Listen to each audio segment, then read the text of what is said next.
Jakub Navara. Jakub sa narodil predčasne v 25. týždni tehotenstva s hmotnosťou 780 gramov. Jeho dvojča Tomáš napriek vyššej pôrodnej hmotnosti po 8 dňoch po pôrode zomrel. Rodičom ostal iba Kubíček. Mal ťažké krvácanie do mozgu, niekoľko infekcií, dlho bol napojený na pľucnú ventiláciu. Jednoducho bolo toho veľa. Začal sa kolotoč lekárov, očná pediatria, rehabilitácia, neurológia, psychológia, kardiológia. Rodičia ho však milujú a on im lásku opláca úsmevom. Adeliterapia mu pomáha, ale finančné možnosti rodiny sú už vyčerpané.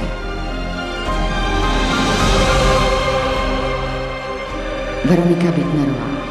Veronika má diagnostikovanú detskú mozgovú obrnu. Keď bola malá, lekári jej ešte dávali malú nádej na samostatnú chôdzu. Podstúpila aj niekoľko operácií. Jedna z nich jej stav dokonca ešte zhoršila, takže vyhliadky na samostatnú chôdzu boli už len minimálne. V máji tohto roka bola Veronika so školou na exkurzii v Adeli centre. Veronika je rozhodnutá urobiť všetko, aby sa na liečenie v Adeli centre dostala. Verí, že práve tu by dokázala urobiť svoj prvý samostatný krok v živote a jej mama by ju konečne uvidela chodiť. Kristián Ludvík.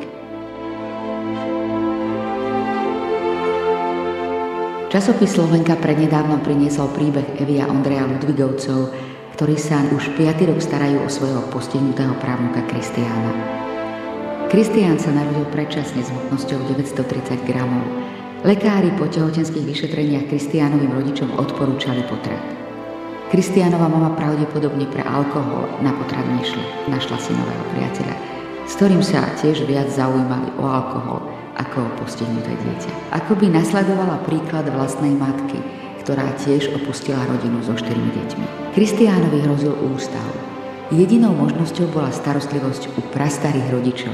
K samostatnej chôdzi by Kristiánovi dokázal pomôcť pobyt v Adeli centre. Prababka a pradedko by mu ho radi dopriali, ale z ich dôchodkov však tento ich sen môže zostať iba snom. Marian Mahmud. Marian má 40 rokov. Pred rokom sa s ním stalo niečo veľmi zlé. Na nedeľnej omši v kostole sa odrazu začal dusiť, takmer zomrel. Oživovali ho 40 minút. Keď sa prebral, bol v nemocnici, nemohol dýchať, rozprávať, jesť ani sa hýbať. Ale ostal úplne nevládny na posteli. Modré z neba mu pomohlo dostať sa do Adeli centra. Po 4 pobytoch dokáže sedieť, sám sa najesť, povedať niekoľko slov a opäť môže objať svoju malú dcérku, ktorá sa narodila len niekoľko dní po jeho kolapse. Ja som tiež rada, že sme tu našli okrem profesionality a ľudskosti šli také pochopenie a ochotu a že ešte sa máme kam posúvať. Som rád, že si môžem chodiť cvičiť.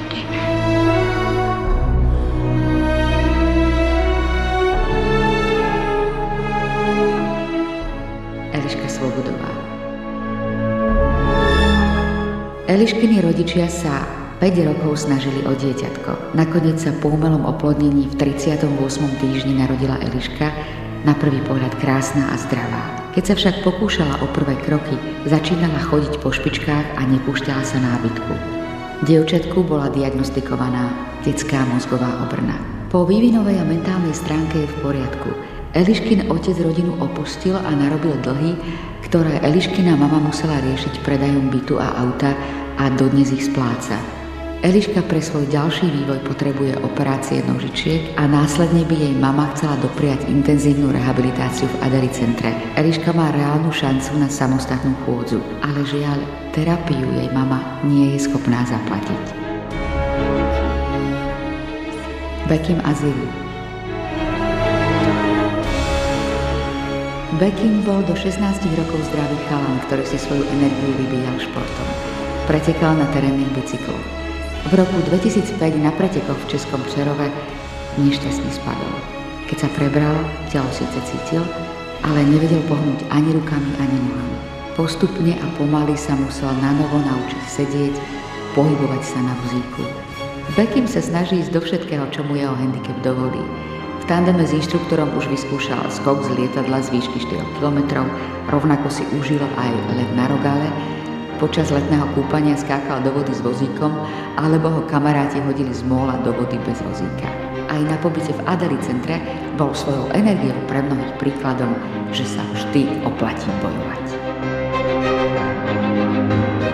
Max a Alex Hrbáňovci, Bratislava, 6 rokov. Max a Alex, toto je Alex, toto je Max. Sú naše jednovaječné dvojčatá, ktoré sa narodili v 27. týždni a s tým vlastne nastali aj komplikácie a obidvaja chlapci nadobudli detskú mozgovú obrnu, s ktorou sa trápime 7 rokov. U Alexa je to horšie, pretože Alex ani nechodí sedieť, usediť tak s oporou a nerozpráva, slabo vidí, slabo počuje, ale veľmi sa snaží a pevne dúfame, že nastane nejaké zlepšenie. No a Maxik, ten je veľký bojovník, silou svojou, pevnou uževnatosťou chce to dotiahnuť ďaleko a preto sa snaží cvičiť, rehabilitovať, aby sa jeho chôdza veľmi, veľmi zlepšila, aby na ňom nič nebolo poznať. Pevne veríme a dúfame, že sa zaradí medzi normálne zdravé deti a že nám bude v živote robiť len veľkú radosť.